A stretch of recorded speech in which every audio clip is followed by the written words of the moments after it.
छत्रपती शिवाजी महाराजांच्या काळातील स्वामिनिष्ठ लोक शंभूराजांच्या काळात फिरली, राजद्रोहापर्यंत पोचली। शंभूराजांनी अनाजीपंत व त्यांच्या सहकाऱ्यांना कडक शासन केले। स्वराज्यात नियम आणि निष्ठेला महत्त्व होते। मित्रांनो, आजच्या व्हिडिओमध्ये आपण शंभूराजांनी अनाजीपंतांना हत्तीच्या पायी का दिले याचा संपूर्ण इतिहास पाहणार आहोत। त्यासाठी व्हिडिओ शेवटपर्यंत बघा। नमस्कार, मी आशिष। छत्रपती शिवाजी महाराजांच्या काळात सुद्धा अनेक फितूर होऊन गेले आणि याच फितुरांना चाप बसवण्यासाठी शिवरायांनी अनेक शिक्षा सुनावल्या।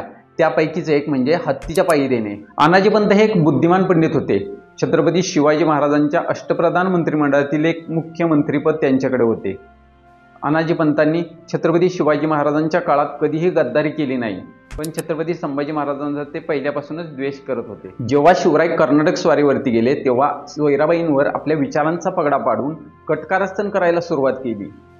शंभूराजांना येसूबाईंसह स्वराज्यातून बाहेर जाण्यास भाग पाडले तेव्हा शंभूराजे पन्हाळगडावरती गेले। जेव्हा शिवरायांना ही बातमी समजली तेव्हा शिवरायांनी शंभूराजांना परत आणण्यासाठी प्रयत्न सुरू केले।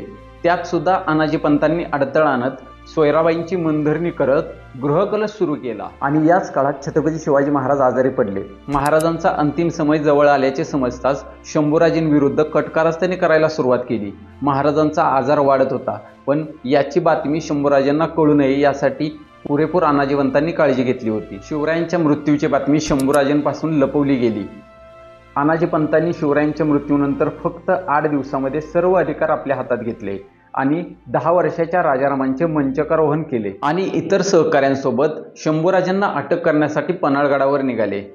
सोयराबाईंची मनधरणी करत हंबीर मामांनी अनाजीपंतांबरोबर यावे यासाठी दबाव निर्माण केला। शंभूराजांना अटक करण्यासाठी आज्ञापत्राची गरज होती, पण बाळाजीपंतांनी आज्ञापत्र बनवून देण्यास नकार दिला। अनाजीपंतांनी आपल्या मुलाकडून हे आज्ञापत्र बनवून घेतले। स्वामिनिष्ठ हंबीररावांना सोयराबाईंचा पक्ष मान्य नव्हता। तसेच अनाजीपंतांचे हंबीररावांबरोबर असलेले उद्धट वागणे आणि गैरवर्तन यामुळे हंबीरराव अनाजीपंतांवरती चिडून होते। हे सगळे जेव्हा पन्हाळगडावरती पोहोचले तेव्हा हंबीररावांनी शंभूराजांची बाजू घेत सारा खेळ पलटवला। शंभूराजे आणि हंबीर मामांनी या सर्वांना अटक करून रायगडावरती आणले। सोयराबाई आणि राजाराम महाराज यांना नजरकैदेत ठेवण्यात आले।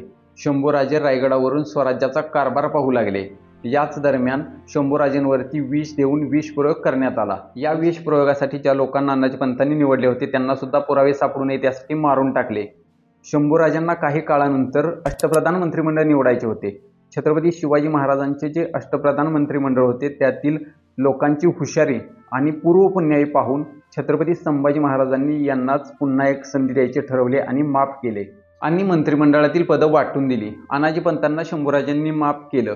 त्यांना पश्चाताप न होता सुळाची भावना अनाजीपंतांच्या मनामध्ये निर्माण झाली होती। काही काळानंतर औरंगजेबाचा मुलगा अकबर हा स्वराज्यात शंभूराजांच्या आश्रयासाठी आला होता। अनाजीने त्याच्या साथीदारांच्या मदतीने अकबराशी संधान बांधून स्वराज्याचे 2 तुकडे करण्याचा प्रयत्न केला। अर्धे स्वराज्य अकबराला देण्याचे कबूल केले। शंभूराजांच्या नावे खोटा पत्रव्यवहार सुरू केला। अकबरासोबत आलेला दुर्गादास राठोड याला संशय येतो। तो ती पत्रे घेऊन शंभूराजांना भेटतो। शंभूराजांनी जेव्हा राजमाता सोयराबाईंना नजरकैदेत ठेवले होते तेव्हाच त्यांच्याकडील स्वराज्यविषयक सर्व हक्क काढून घेतले होते, पण तरीही अनाजीपंतांनी जे आज्ञापत्र अकबराला द्यायला आणले होते त्या आज्ञापत्रावरती हक्क नसतानाही राजमाता सोयराबाई यांच्या शिक्क्याची मोहर उमटवली होती आणि हेच पत्र शंभूराजांच्या हाती पडले आणि अनाजीपंतांचा सर्व खेळ उघडा पडला। सोयराबाईंना हाताशी घेऊन अनाजीपंतांनी फक्त आपला स्वार्थ साधला। सर्व राज्यकारभार हातात यावा यासाठी अनाजीपंतांनी हे असलं धाडस केलं होतं। शंभूराजांना हे कटकारस्थानी समजल्यानंतर शंभूराजांनी अनाजी दत्तो आणि त्यांच्या सहकार्यांना हत्तीच्या पायी दिलं। तुम्हाला हा आमचा व्हिडिओ कसा वाटला हे कमेंट बॉक्समध्ये टाईप करून जरूर सांगा। चॅनलवर नवीन असाल तर चॅनलला सबस्क्राईब करा आणि हा व्हिडिओ अधिकाधिक लोकांपर्यंत पोहोचण्यासाठी व्हिडिओला लाईक आणि शेअर जरूर करा। धन्यवाद।